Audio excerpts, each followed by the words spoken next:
одоо хэдүүлээ гүйцэтгэлийн төлөвлөгөөг яаж оруулах вэ гэдэг дээр үзье. За ажил төлөвлөлт гэж ороод тэндээсээ гүйцэтгэлийн төлөвлөгөө гэж ороод тэр нь төрийн жинхэнэ албан хаагчийн төлөвлөгөө гэсэн хэсэг байна. Одоо энэ дээрээс өөрсдийнхөө Word файл дээрх одоо нэгдүгээр хэсэг нь гүйцэтгэлийн төлөвлөгөөр зорилттой хэмжээ. Тэн дотор зорилт нэгийг оруулах гэж байна. Тэгээд ингээд нөгөө бусад нэгжүүдэд оруулахаасаа өмнө яаж оруулах вэ гэж би дараалал нь оруулаад үзүүлье. За зорилт нэмэх. Эхлээд зорилтуудаа нэмнэ. Нэгдүгээр зорилт нь болохоор шүүхийн хүний нөөцөөр хангахаа гэж байна. За дараа нь зорилт 2 нь болохоор зорилт нэмэх гэдэг дээр ороод 2 дугаар зорилт ингэ нэмчихэж байгаа. За зорилт 2-ыг харуулсан. За зорилт 3 нь болохоор шүүхийн хууль ёсны сонирхлыг хамгаалах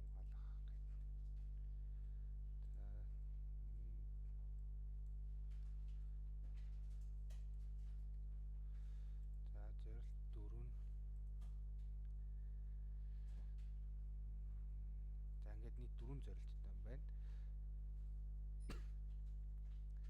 Зорилт бүрээрээ доош нь задрах авсан арга хэмжээг оруулцгаая. За тэгэхээр одоо нөгөө ингээд Word дээр гүйцэтгэхдээ шууд энэ дадлын болонд нь очихоор ингээд ийм хар сум гараад байна. Хар сумн дээр дарахад нүдчин бүтнээрээ копид өгч байгаа.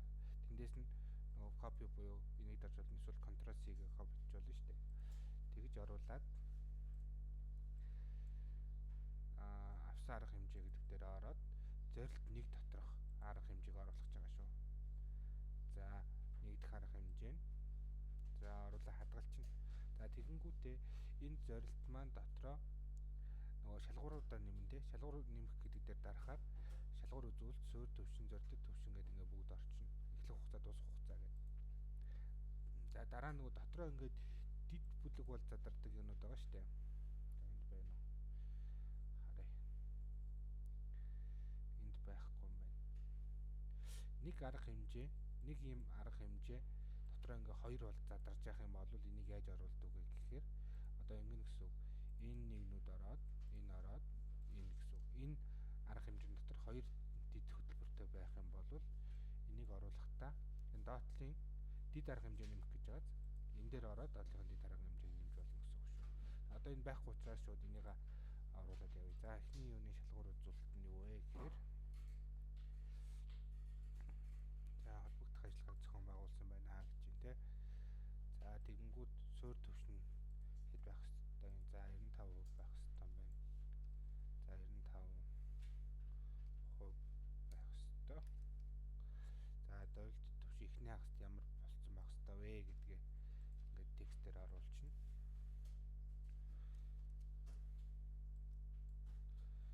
За дараа нь зорилт төвшин сүүлийн хагас жилдээ ямар байх ёстой вэ гэдгийг оруулчихна гэсэн үг. За тэгэнгүүт эхлэх хугацаа нь болохоор 2026 оны 1 сарын 2-наас энэ чинь нөгөө бүтэн жилээрээ хийгдэж байгаа учраас 2026 оны энэ өөрөө юугаа гаргахтаа ингээд хугацаагаар нь гаргацсан юм биш үү? Одоо өөрийнхөө юу гаргахтаа ингээд нөгөө батлуулахтаа гэсэн үг шүү дээ. Ингээ гаргацсан учраас энийг бид нар энүүгээр нь л оруулна. Энэ хугацаагаа бүтэн жилээр оруулсан бол жилээрээ оруулна гэсэн үг байхгүй юу? За ингээ хадгалчлаа. За тэгмүүд ингээд доошоо ороод ирж байгаа. За одоо 2 дахь арга хэмжээгээ нэмэхдээ бас ихад энэ дээдлийн арга хэмжээ дээр очиж жагаад эндээс нэмж оруулах гэсэн үг. Нүдэн дээр очиод сонгохоор copy гээд энэ дээрээс ингээ оруулчихна. За 2 дахь арга хэмжээнийхаа шалгуур үзүүлэлтүүдийг хэдүүлээ оруулцгаая тий. За эхнийхээ нүдийг сонгоод за шалгуур үзүүлэлт оруулах гэдэг дээр оруулаа. За суурь төвшин эдрэнд би тавьж байгаа харч. За энэ дээр 95% зорилттой төвшин нь энэ баяжилт хийгдсэн байна. За дараачих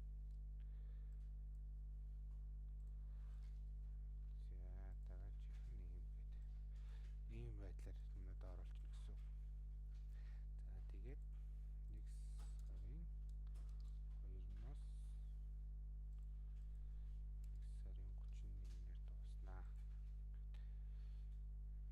энэ дээр дахиад засвар оруулах шаардлагатай бол шууд энэ дээр нь оруулсан байгаа мэдээлэл дээрээ байна гэдэг дээр нь за энийг болъё те.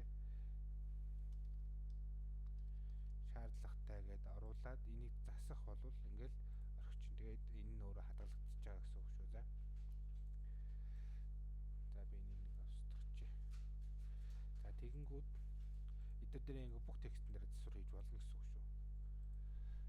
За тэгэнгүүт за одоо дараачийн энэ зорилт хоёрын эхний хэсгүүдийг яаж оруулж болох вэ гэхээр за энэ хардаа энд сайн нөгөө өөрчилсөн шүү дээ. Тэрний өөрчлөлтийг энэ дээр хадгалах гэж байгаа шүү. Уул нь эхлээд энэ хойноос нь одоо дээрээ гарчиж өөрчлөлтийг хадгалах. Тэгэхээр энд байсан үйлдэлч өөрчлөгдөд одоо зорилт арга хэмжээ нэмэгч ороод ирж байгаа. За зорилт 2 дээрх арга хэмжээг нь оруулж үзье. За зорилт 2 дээрх арга хэмжээг нь болохоор арга хэмжээ нэмэх гэж ороод энэ дээрээс зорилтоо 2 дахь зорилтоо сонгочихно. За тэндээс 2 дахь зорилтоо энд оруулаад батлах гээд за тэрнийхээ дид юугаа оруулаад чимээгүй байж байгаарэ. За суурь төвшин 95%, зорилтод төвшин нь захиргааны арга хэмжээ агуулга.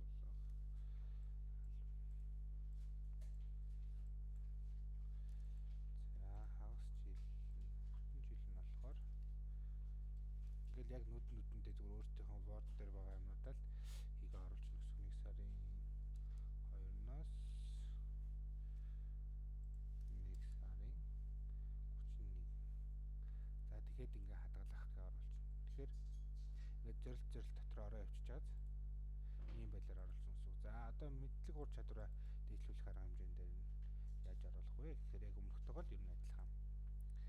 За энэ дээр зорилт гэж байхгүй юм байна. Зорилтын тэгэхээр хоосоо оруулчих юм байна. Зураас татаад хоосоо оруулчихна гэсэн үг. За тэгэнгүүт одоо арга хэмжээгээ нэмэхдээ зураас нь дотор арга хэмжээ нэмнэ. За тэгэнгүүт энэ дээрээ хахад шалгуур үзүүлэлт гэж юм те. Шалгуур үзүүлэлт нь 0 байх юм байна. Суурь төвшин 95% байх юм байна. Зорилтод төвшин эхний хагас жил ийм байх юм байна. 2 дугаар хагас жилд нь ийм байх юм байна. За сургалтанда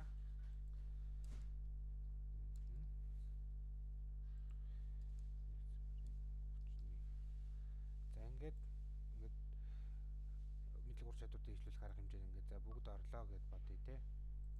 За бүгд орлоо гэж бодонгууд энийгээ илгээх төвшин дээрээ дараад энэ дээрээ за тайлбараа бичнэ.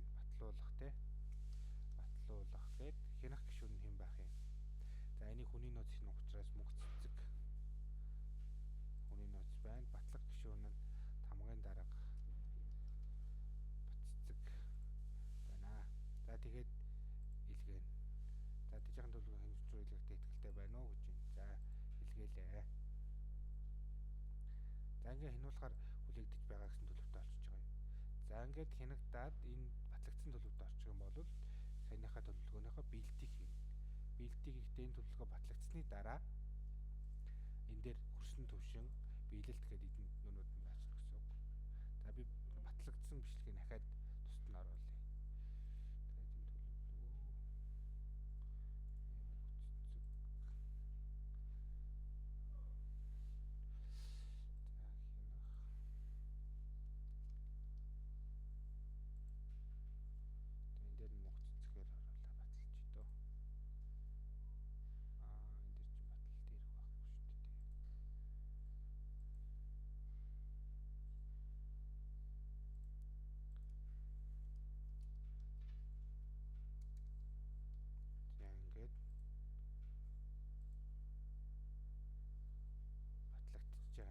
За тэгэнгүүт одоо бид нар өөрсдөө яах вэ гэхээр эндээс төлөвлөгөөнийхөө биелтийг оруулна те. Биелт гэсэн цонх руугаа ороод за биелтийг илгээх. Одоо энэ дээр энэ хойдлын нэмэх тэмдэг дээр нь дараад за хөрсөн төвшин ямар төвшөнд байсан. За сургалтыг зохион байгуулсан. За биелэлт нь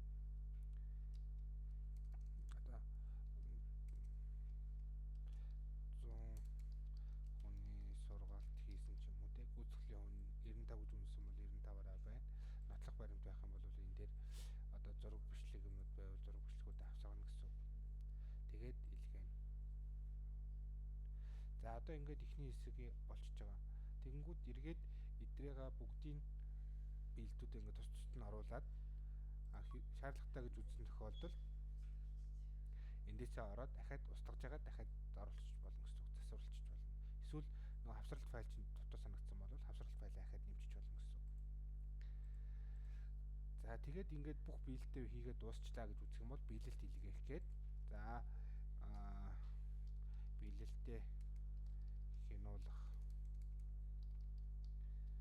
хянуулах гэд илгээгээд хянагчийн алгасчууд батлагч руу илгээх. За одоо энэ дээрээс мөнх цэцэг хянаа бат цэцэг баталнаа гэд ингээд оруулчих гэсэн үг. За ингэнгүүт хянуулахаа болох гэж энэ. За одоо энэ дээр хяналт батлалтан дээр биелэлтийн хяналт батлалтан дээр ингээд ороод ирнэ. За тэгэнгүүт энэ дээр юу хийсэн бэ гэдгийг дараанаар ингээд өөртөө ороод файлуудыг татаж авч үзээд харчиж байгаа гэсэн үг. За ийм байдлаар хэдүүлээ явна шүү. За анхаарал тавьсан.